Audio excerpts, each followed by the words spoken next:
You got to like when you open a hearing strongly enough that the chairman of the Senate Armed Services Committee is startled. Good afternoon, everyone. Welcome. This committee will come to order. Today, the committee will consider the nomination of Sean Duffy to be Secretary of Transportation.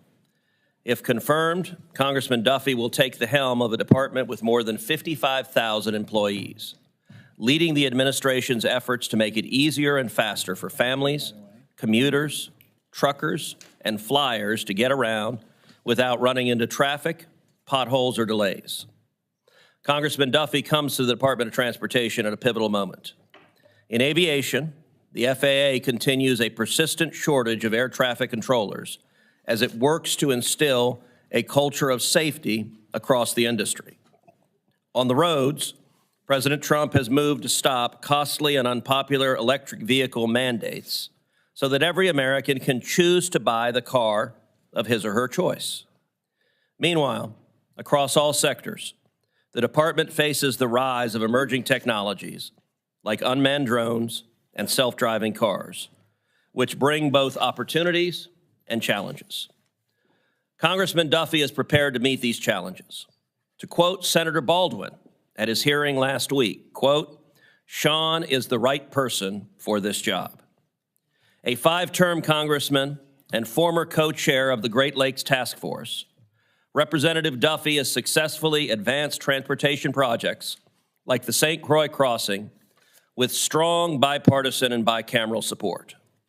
As Secretary, he will prioritize safety while fixing our broken permitting process.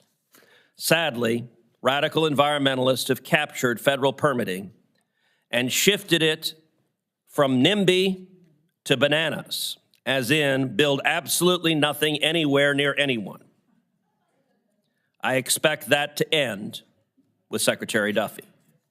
He will work, as Senator Baldwin said, with both sides of the aisle to improve our infrastructure and address the challenges that arise in the years ahead. Most importantly, Congressman Duffy's personal experiences, his wife Rachel's head-on crash, his dedication to raising a daughter with a disability, show that he appreciates the responsibility of the role. He told us, quote, "As the father of 9 kids, I think about transportation quite a bit, and about transportation safety a lot." He knows what American families face in their daily lives and how important safety is to them. In many ways, he embodies the revolution of common sense that President Trump has called for. I hope we can agree Mr. Duffy is the kind of consensus-driven leader we need to oversee the Department of Transportation, and I urge my colleagues to support his nomination. I will now turn to Ranking Member Cantwell for her opening remarks. Thank you, Mr. Chairman. We are here today to vote on the nomination of former Congressman Sean Duffy of Wisconsin to be the Secretary of Transportation. And as the chair just mentioned, there are many reasons why the Secretary of Transportation is important, not just to our committee, but to the nation. I hope that this year we will start work on another surface transportation bill, because it's not too soon to continue to focus on the infrastructure investments that will grow the economy of the future. The Constitution provides that a president shall nominate and by and with the consent of the Senate move forward. This is not a partisan exercise, rather a constitutional obligation. And regardless of what party holds the White House or the majority, our shared goal as a committee must be for every nominee to have a fair and thorough and complete process. So I appreciate the majority waiting until today when we finally got Mr. Duffy's FBI reports. That's, I think, the way the committee should operate. Mr. Duffy received a tough but fair questioning from many members. I don't know that his family was ready for this many hours of questioning, but they did well and survived. I believe that we will advance his nomination with bipartisan support today. During our hearing last week, Mr. Duffy and in subsequent meetings that I've met with, has had the opportunity to talk about many things that are important, not just to my state, but to the nation, on a strong and resilient transportation network that allows us to compete in a global economy. In my state, the bipartisan infrastructure bill delivered on billions of dollars of investment in many projects throughout the state of Washington, including our ports, because as a gateway state, we grow a lot of products all throughout the country that are delivered through our ports to Asia. I was pleased that Mr. Duffy, in response to questioning last week, stated clearly that the funding for these infrastructure priorities and critical infrastructure needs are already underway, and that he will honor the funding commitments made in the last administration. Mr. Duffy committed that these funding decisions will be free from political interference under his leadership at the Department of Transportation. I know that many people have seen President Trump's executive order issued Monday that potentially froze all bipartisan infrastructure funding, which raised new concerns. Thankfully, Mr. Duffy has clarified for me and many others on this committee that he's going to continue to work to expedite transportation infrastructure investments that have been made by this Congress and hope to get these projects completed. This is critical because we've learned through the pandemic that supply chains are critical to our investment, to moving systems throughout the United States, our roads, our bridges, our public transit, our ports, our railroad, because they are part of a holistic system. Building a resilient transportation system that mitigates disruptions and drives down costs for businesses and consumers should be our highest priority.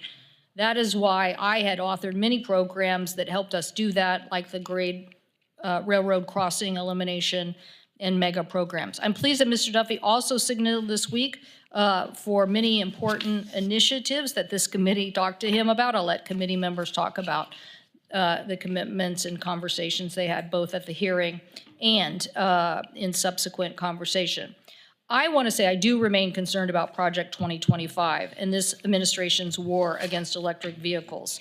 I think the Project 2025 derogatory language with respect to transportation raises some serious questions, but I'm sure that will go on in a long debate well past today's hearing. So I look forward to supporting Mr. Duffy's nomination, and I yield back, Mr. Chairman.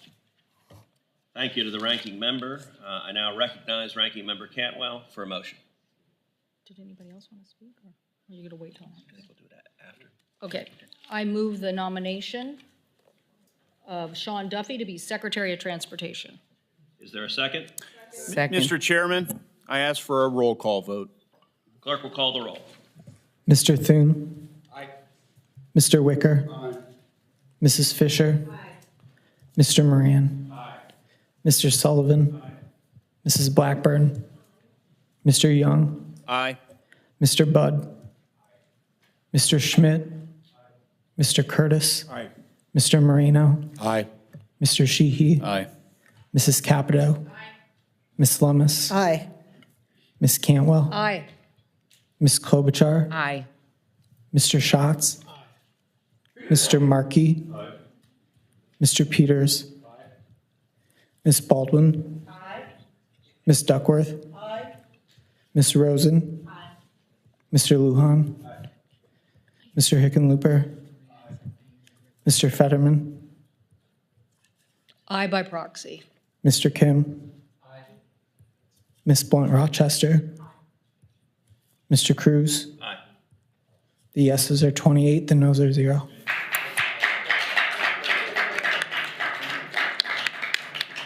The ayes have it. The motion is agreed to, and the nomination is ordered to be reported favorably. And I think this also augurs well for this committee to start with such a strong bipartisan and unanimous vote. With that, I'm now happy if folks want to leave, they can, but if there are members who want to be recognized to talk on Secretary Duffy, Senator Klobuchar. So I guess that Secretary Duffy's going to have a lot on his shoulders with that strong bipartisan vote.